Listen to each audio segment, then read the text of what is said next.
Hello, welcome. It's lunchtime again here in the lounge room at Lovlali, and I'm Linda Emslie, and I give thanks to you for joining me today. And I'm just, doing my usual trick of trying to get my computer lined up, my phone lined up. I have my fingers crossed that technology is working for me today, and we'll see how we go.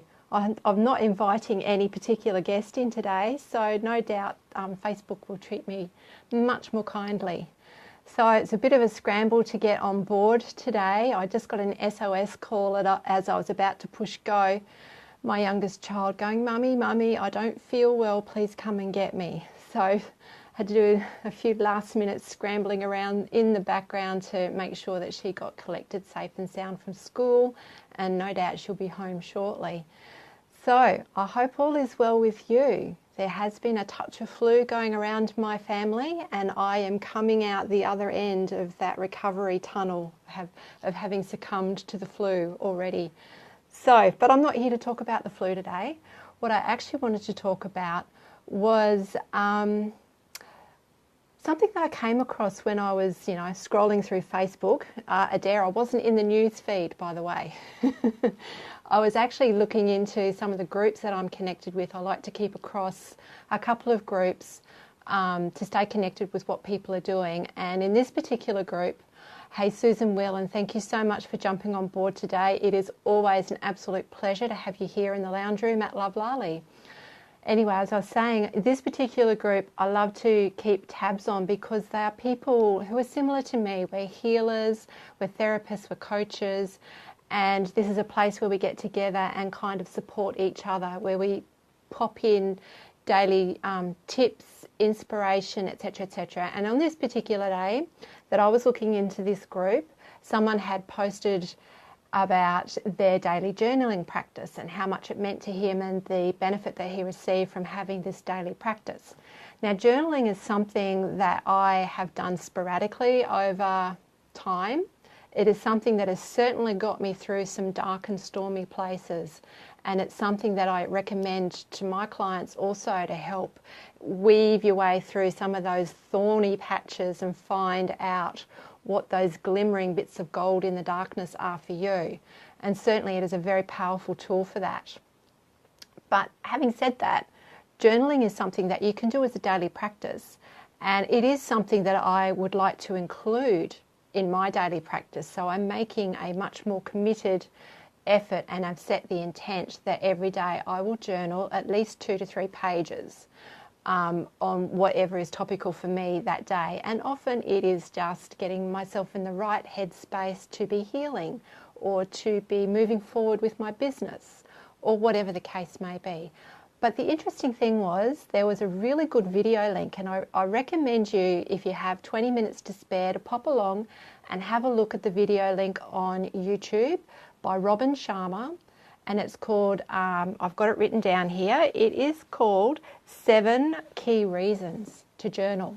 And I just love this man's passion, his clarity, and the 7 key reasons that he puts forward really clicked for me and made me change my mind about my own journaling practice. So this is kind of a roundabout way to get to where I want to be talking today. The thing that really stood out for me was when I was listening to his video, or even watching it, he uttered the phrase hedonic adaptation. So if you wanted to look at the linguistic side of that, obviously hedon or hedonistic is talking about the, the really, I can't even think of the words to explain it, but, that ultra party lifestyle, that really happy-go-lucky, carefree, money is no object, the world is your oyster, you're a hedonist, you're there for purely personal pleasure, that sort of thing, that idea of nothing else really matters so long as I've got personal gratification, that's all good. So he said this phrase, hedonic adaptation, and that immediately set up some little ripples for me. And it's a term that psychologists often use about the way humans seem to be set to keep themselves in a state of not quite happy, not absolutely miserable, but not quite happy either. And they coined this phrase, hedonic adaptation. So Wikipedia actually defines that as the observed tendency of humans to quickly return to a relatively stable level of happiness despite major positive or negative events or life changes. And I thought this was really interesting because it ties really neatly into the work that I do as a financial fitness coach, because you often see this showing up particularly clearly in your personal finances. It's kind of like as you step through those changes in your life where you've gone through career progression and you've increased your salary limit, all of a sudden you've noticed that I'm earning $10,000 a year more than I was earning when I first started work. But I've now got less money to spare than when I did when I first started working. So whatever's going on there, as we slowly increase our income increments, our outgoings seem to match that. They seem to climb up to match that. Nowadays, with my financial fitness coaching hat on, I know some really cool tips and strategies that will ensure that when those little salary increases come in or that income increase appears in your bank, there are ways to safeguard that and actually make really powerful use of that rather than having it just absorbed by your overall lifestyle expenditure thing that you've got going on. Once you get back into control of your finances, making better use of those little salary increments over the time becomes very powerful as a way to get you on the path to freedom. But I digress. That's not really what I wanted to talk about. Today I wanted to talk about this idea of hedonic adaptation and what does that actually mean in relation to our state of mind, our state of being. What is it that we're trying to do? Because you often hear that money myth, that money can't buy you happiness. And that's, I believe, is true. Money can certainly give you freedom. It can give you choice. It can give you material comfort. There are a lot of things that you can do with money that improve the way you physically feel and mentally feel. Certainly having more money will reduce your financial stress load significantly, and that is often a thing that really impacts on people's levels of happiness. So today I wanted to have a look at that idea of that hedonic adaptation where we seem to reach a certain level of living, of lifestyle, of happiness, of achievement, of fulfillment, and then all of a sudden where our internal barometer has reset and that's no longer ticking that happiness box for us quite so much. And we start to feel dissatisfied, we start to feel pressure, we start to feel stress and start to get into that cycle of I've got to start striving again, striving. I've never quite got there, even though I've just had a beautiful salary increase. I'm still not satisfied. I'm still not okay. It's not all right for me to just coast now. We might have a few months of that. It's okay for me to coast feeling, but then that kind of dissipates.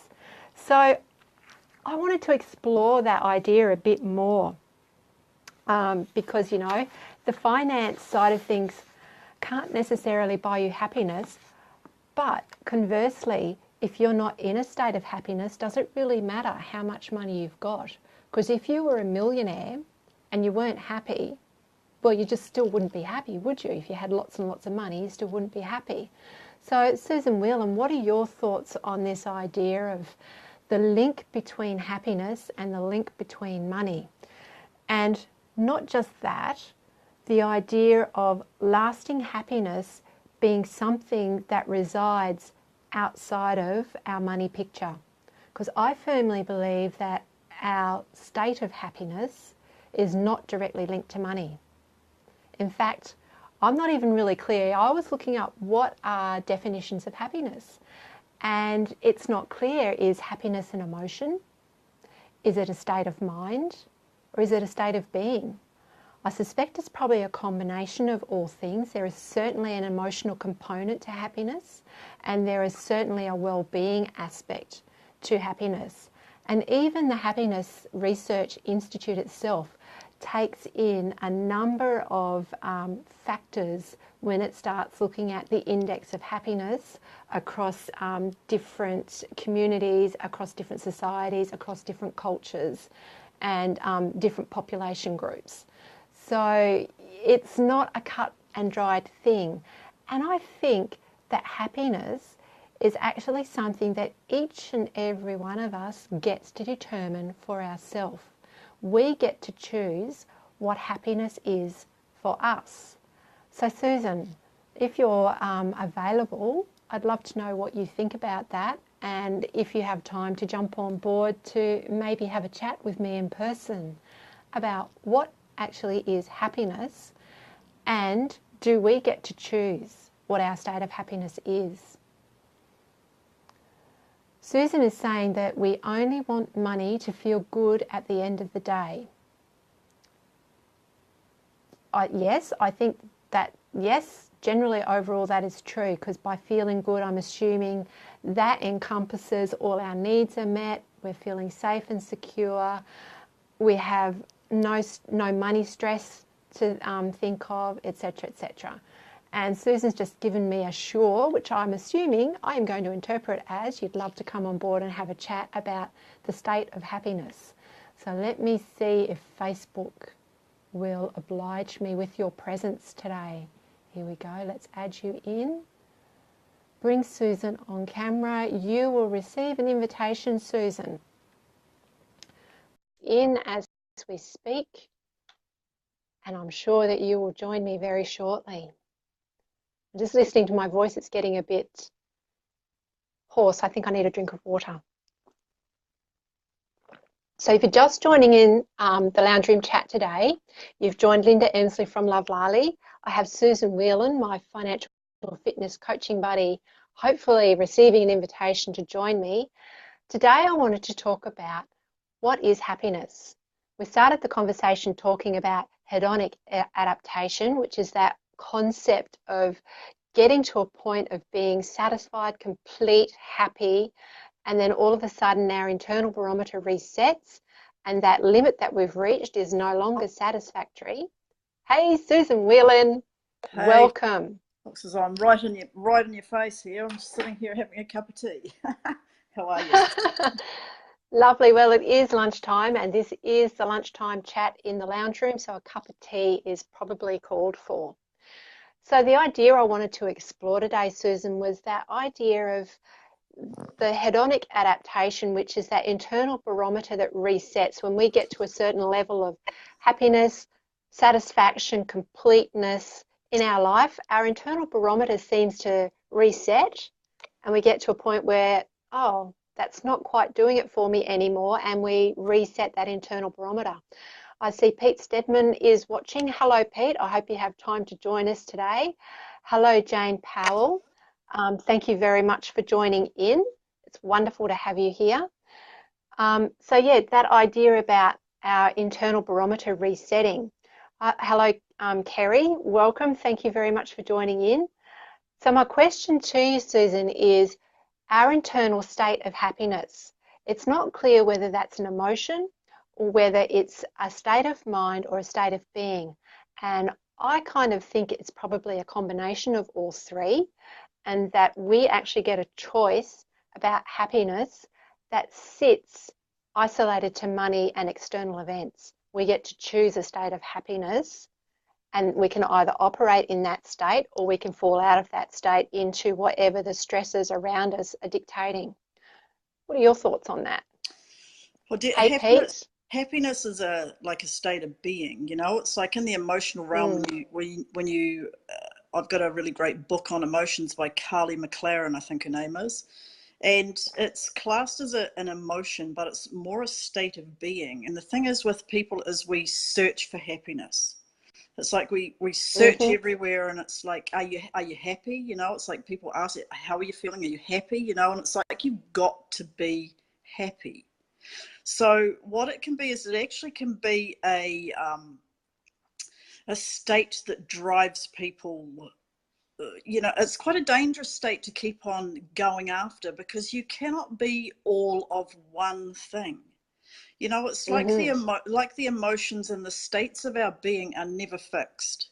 They're like the clouds in the sky, if you think, you know, and it's like, but when you can be present with the emotional state or how you are on the inside, then happiness can evolve. So it's like when you're talking about money, money brings up all of the shadowy aspects and all of the gunk, if you like, or the dirt under the mat, you know, and it's like it drives our emotions, it drives our emotional state. And when we've got those states that are present, happiness is like suppressed, because happiness is the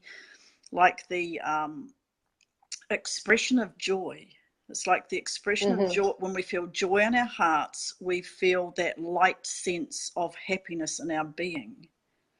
Mm. So when it And I comes think to that money, yeah, I think that the well-being aspects also tie neatly in there. It's not just the emotional component, but it's also the physiological well-being, but also the mental, absolutely. emotional feeling of well-being.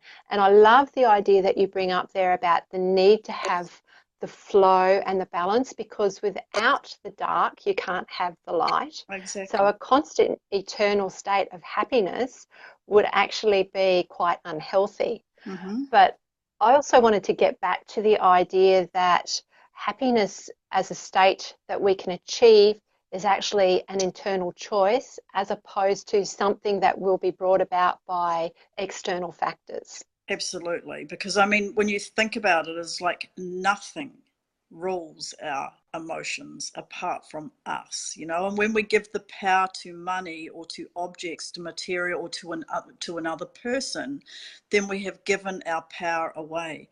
So when you hear somebody Mm, say, you know, you make me so angry, or, you know, it's like you drive me nuts or something like that, it is actually impossible unless you've given that power away. So when you own mm, all of your own emotions, you stand in your own place of power. And you get to absolutely. choose. You get to choose then, because it's like money. It's like money. We choose where we want our money to go when we are looking after our money. We also choose where we what kind of state that we want to be in, and we can make adjustments to our state if it's not such a healthy one. So joy can be present a lot of the time as you work through the areas that are cloudy, if you like, or the emotional states that aren't so healthy. Does that make Yeah. sense? Yeah. Yes, it certainly does. And I'm just noticing Kerry is commenting that children are happy. She watches her grandchildren and notices that happiness there. But what I do notice with children is they have that beautiful quick flow of emotion. They can go from happy to angry or happy to sad in, the blink of an eye, and then come back through. They feel through those emotional states and come smoothly. Sometimes, sometimes a bit bumpy if it's a tantrum state. But they flow, they allow their emotions to move through their body. Yeah. So it comes back to that point that you made right at the beginning, Susan, about having emotional flow and being able to choose a state and not stay fixed in a specific state. And I noticed Jane is also saying her dogs are happy. I would agree with that. Dogs do seem to have an ability to stay in a happy state. And Jane's also saying putting our power in our stuff. Not sure what you mean by that. I know you're talking about that giving your power away if you are saying somebody else is responsible for your feeling or your action. I suspect, Jane, that that's what you're talking about there, about putting your power in your own stuff. Um, yeah, so Maybe interesting to know. maybe I also think, collecting too, collecting your own stuff. You know, she may have been meaning that, like what yes. your stuff looks like inside your home or things like that. It's like you have to have that kind of stuff too. Okay. So the Possibly. external material Yeah. appearances of if I've got lots of stuff, I must be happy or slash successful, or fill in your own blank kind of thing there. Interesting concept, yeah. So so basically I wanted to have a bit of a conversation today about what exactly happiness is and what you can do about happiness. And Jane is saying yes, meaning attachment to things. Yeah, thanks, Jane. Yeah. So yeah, that's the we could get very zen here about having detachment and owning all our own emotions and our power, being in your own power and being in choice. So I did have something else I wanted to add. Just hang on 2 ticks while I check That's also, can I just add my something there? notes. That's Yes, please that's do. the worthy and deservingness coming up too. You know, it's like underneath the need to be seen a certain way or to gather more things. You know, it's a lot of the time because we don't feel enough underneath, and we gather the best furniture, the best car, the best house, the best clothes, and things like that. Is because that's filling a need of not actually seeing your own worth. And when you're doing that, Mm, happiness is squashed anyway, because it's there momentarily if you get a new outfit or something like that, but the next day it's back to what you were. So it's a self-worth issue. yeah, absolutely. I see Marianne has joined us. Welcome, Marianne. Thank you for making time today to join in the chat. So, Susan, what you're saying really gets back to that initial premise of happiness being something that is an internal choice, Mm-hmm. that when we wake up in the morning, we can actually make a deliberate choice about what our state of mind, our state of being is for that day. And it's a valid choice to wake up and feel miserable. For instance, I woke up on Monday morning feeling miserable, A, because I felt like crap. I had the flu. Um, and as a result, my emotional state was pretty low. So I just went with that. Mm-hmm. And that's a perfectly valid choice because feeling what you're feeling is a necessary part of healing. Oh my goodness, all this alliteration. So, and Jane is saying, yes, the perpetual need of not enoughness. Yeah, oops. Oh my goodness, I'm gonna be detached from my phone in a minute if I pull my headphones out. So, yeah, Jane, absolutely. The perpetual need of not enoughness. Yeah. That's quite profound, and I think that is fairly deeply entrenched in the human psyche. Certainly, when I was looking at some of the information around hedonic adaptation and what is happiness anyway, some of the research into this sort of stuff was dated back to the 1600s. I was quite astounded that people as far back as the 1600s were looking at our state of mind, our state of well-being, our state of emotional health, and coming to a conclusion that it seems to be a natural human state that we never attain a level of being satisfied with what we've achieved so far, that we're always striving. So if that is an innate part of human nature to always be striving, what are the goals that we're setting ourselves?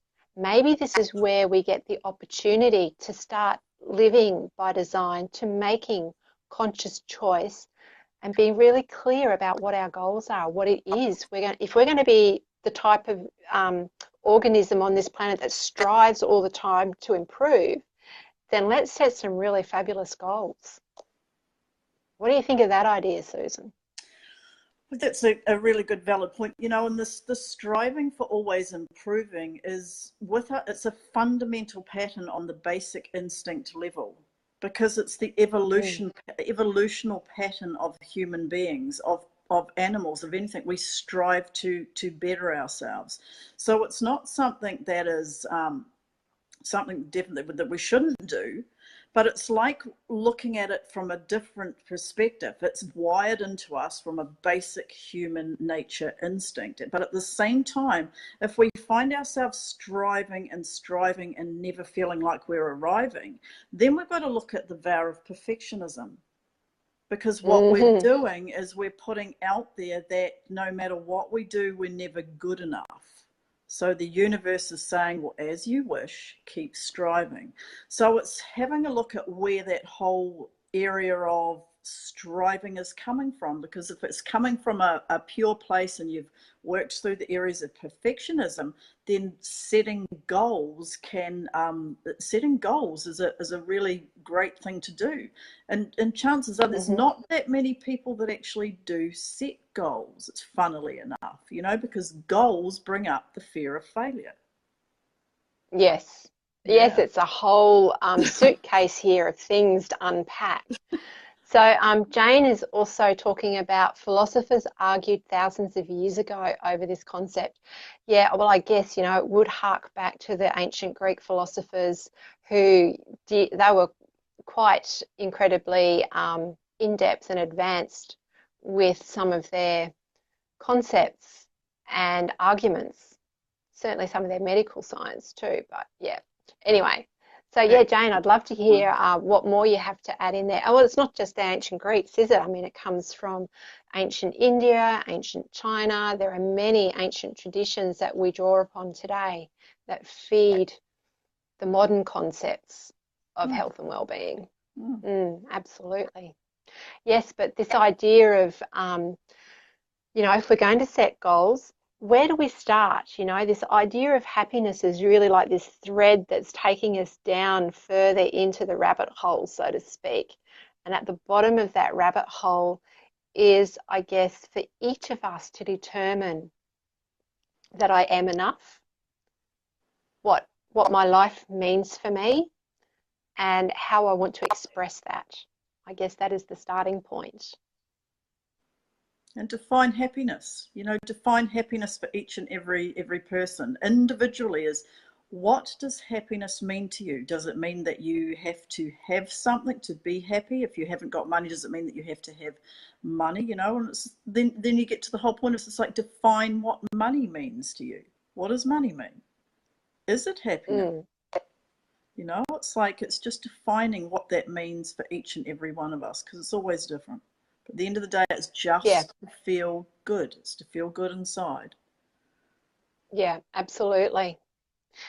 It's to feel good, and I think it's to, well, certainly, that reproductive tendency is certainly to kind of make things better for the next generation. And I think overall, the Western society is maybe totally trashing that concept at the moment, although as a collective, I think on an individual level, there are individuals who are certainly wanting life to be better for the next generation than what we're currently experiencing, and are doing their damnedest to see this change through. But certainly at a collective level and at the institutional level, I think there's a big room for improvement. Yeah. But I guess we shouldn't get into politics and religion, should we, really, at lunchtime? Could give you indigestion. That's one of the ones that you keep out. Yeah. And Jane is saying, for me, happiness directly correlates to feeling I'm living authentically to my beliefs. Yeah, absolutely. That feeling of alignment is really, really powerful. We certainly know when we're not living in alignment. It's very uncomfortable. What do you think of that idea, Susan?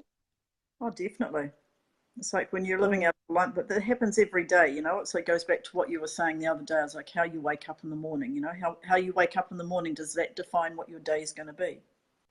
And it's like making that choice of how you want to feel. I know for me, if I wake up in the morning, and sometimes you can wake up feeling kind of angry or agitated or something like that. So I know then that something is out of alignment. So I take it into my practice and I make the adjustment. And it's just having a practice that you can do. And I know, Linda, that you started off with journaling, and I swear by journaling myself. Journaling is a great way of questioning yourself. Having a conversation between your consciousness and your heart and questioning yourself and getting to the root of what is it that you're out of alignment with. Yeah, absolutely. Yeah. So that's certainly one very powerful tool. I know for yourself, you're a Qigong practitioner, so that you have your own set of morning routine there. I myself, as a Reiki master, do my own morning routine also. I know for both of us, meditation is a fairly strong factor in that. I'm just reading Marianne's comment. My happiness is involved and intertwined in the happiness of my son. I can forget my own needs. Yeah, absolutely. And I think that is a trap that mothers in particular, not just mothers, parents and other people who may not have children in this lifetime, do fall into the trap of putting other people's needs first. And I think that that comes down to the fact that there's that deep inner sense of lack, that deep inner sense of not worthy. Mm-hmm. Somebody else is better than me. I need to look after them first because they're far more important than I am. So yeah, that's an interesting thing for you to explore, Marianne. And Jane is saying, so easy to put ourselves last. Yeah, it is. It's very easy. So that's a pattern to change, because when we actually take care of self first, we have so much more to offer other people. We have so much more reserve and resilience to bring to the world. So self-care is paramount and number one. Yeah. Especially when you, because it is tied to self-worth, when you see in your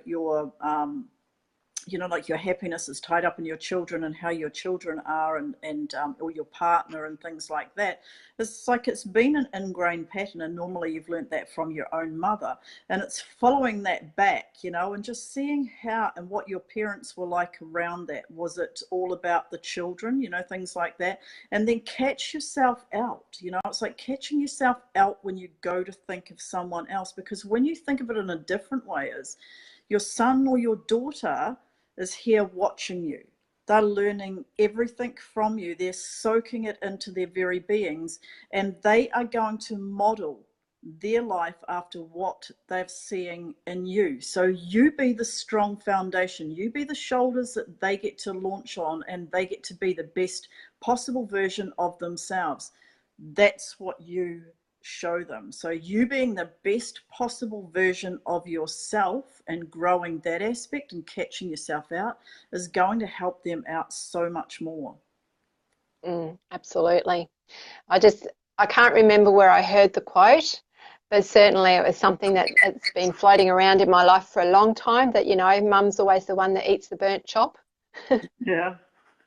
So, that kind of encapsulates that whole idea of mum slaved over the stove to cook dinner for everybody else, and she gets the burnt remains because she's made sure everybody else's nourishment needs are met and fulfilled properly first. Yeah. And Where at the end of the day, yeah.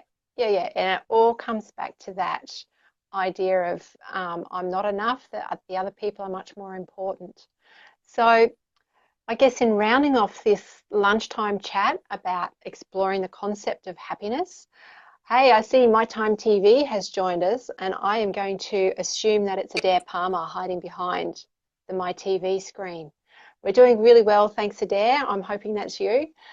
We're talking about the state of happiness and whether that's an internal state or an external state, and what are some of the things that tie into choosing to be happy, and whether it's actually healthy to be striving to be in happiness 100% of the time. So it's been quite an interesting and in-depth lunchtime chat today. It's taken us a little bit down the rabbit hole. We have ended up talking about self-awareness, self-esteem, self-respect, self-worth, all of the self issues that come up with the idea of lack and not enough. I'm just having a drink. Oh, Mary Ann is saying, who gets the burnt chop then?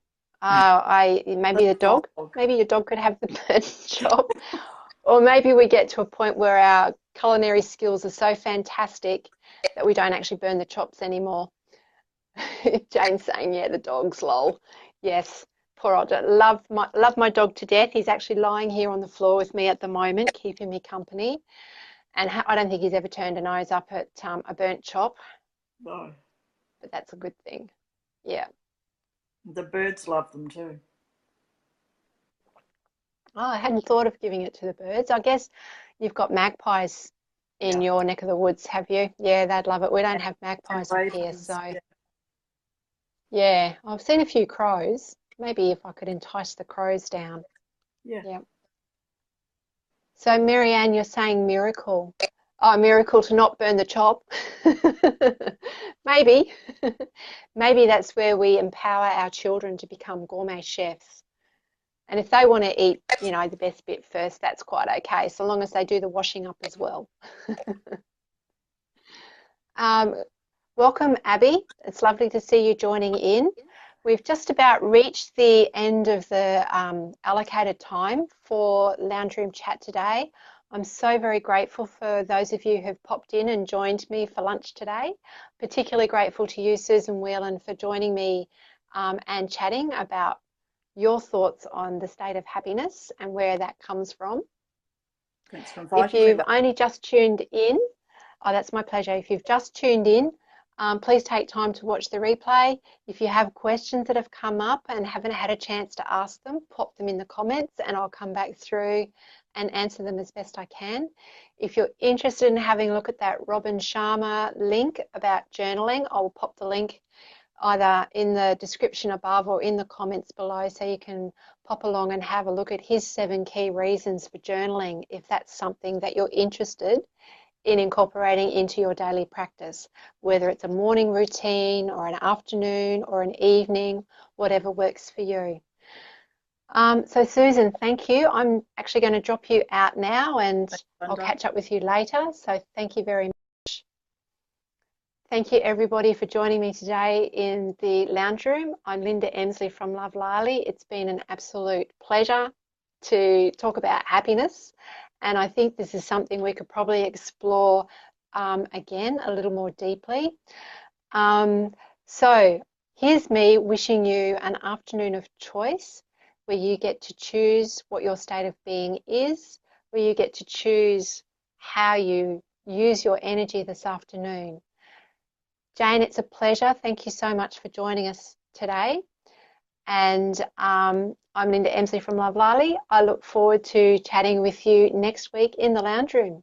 Take care till then. Bye.